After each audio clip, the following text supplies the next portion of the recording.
Connais-tu l'histoire du chauve, du lépreux et de l'aveugle?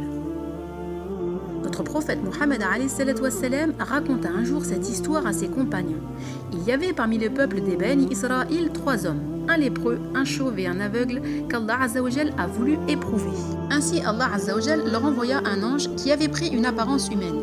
Il alla d'abord trouver le lépreux et lui dit « Quelle est la chose que tu souhaiterais le plus ?»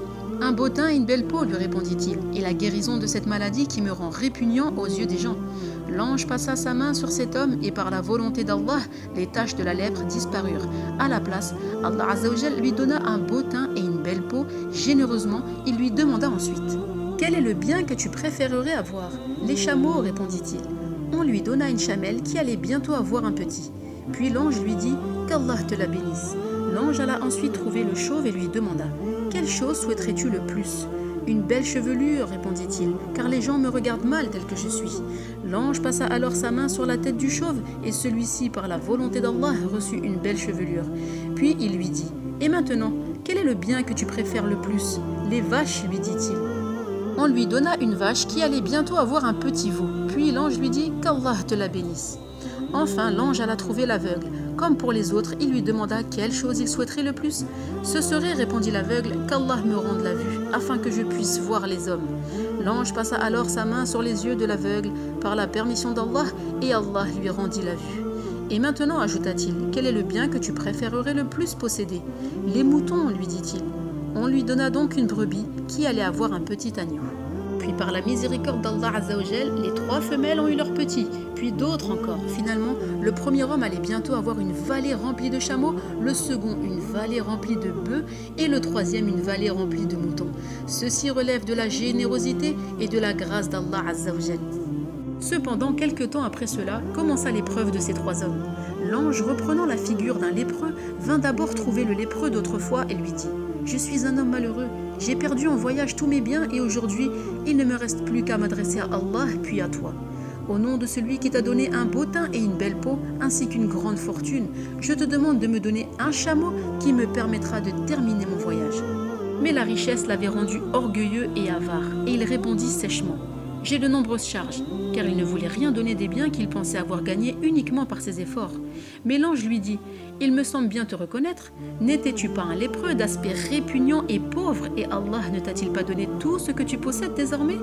Et là, au lieu de reconnaître la vérité, l'homme ajouta un mensonge à sa mauvaise action et dit « Au contraire, tout ce bien, je l'ai hérité de mes nobles ancêtres. » Subhanallah, l'ingratitude et le mensonge n'ont d'autre récompense que la punition. « Si tu mens, répliqua l'ange, puisse Allah te faire redevenir comme tu étais. » Et c'est bien ce qui lui arriva.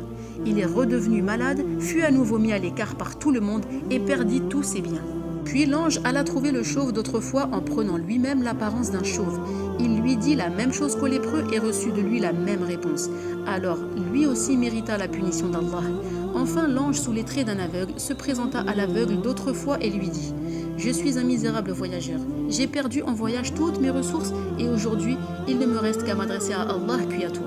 Au nom de celui qui t'a donné la vue, je te demande un seul mouton pour me permettre de subvenir aux frais de mon voyage et de le terminer. » Le bienheureux et serviteur d'Allah lui répondit alors d'un ton reconnaissant. « J'étais aveugle et Allah m'a rendu la vue. Prends ce que tu voudras et par Allah je ne te demanderai jamais de me rendre une chose que tu auras prise au nom d'Allah Azzawajal. » « Garde ton bien, répliqua l'ange. C'était seulement là une épreuve d'Allah pour vous 3. Allah est satisfait de toi et il a frappé de sa colère tes 2 compagnons. » Il y a beaucoup d'enseignements à tirer de cette histoire, car quelle que soit la part que nous aurons des biens de cette dunya, il ne faut jamais oublier que c'est d'Allah qu'ils nous viennent, car c'est lui qui donne les opportunités, les moyens, les capacités et la force pour obtenir ces biens. C'est pourquoi il ne faut jamais oublier cela, ne pas se sentir orgueilleux et au contraire se montrer constamment reconnaissant envers le Tout-Puissant et le Créateur de toutes choses.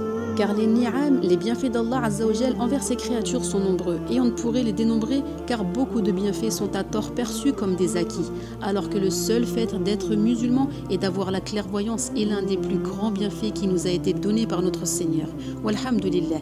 Et c'est souvent lorsque l'on est éprouvé dans certains bienfaits, tels que la santé, que nous prenons vraiment conscience de ce bienfait.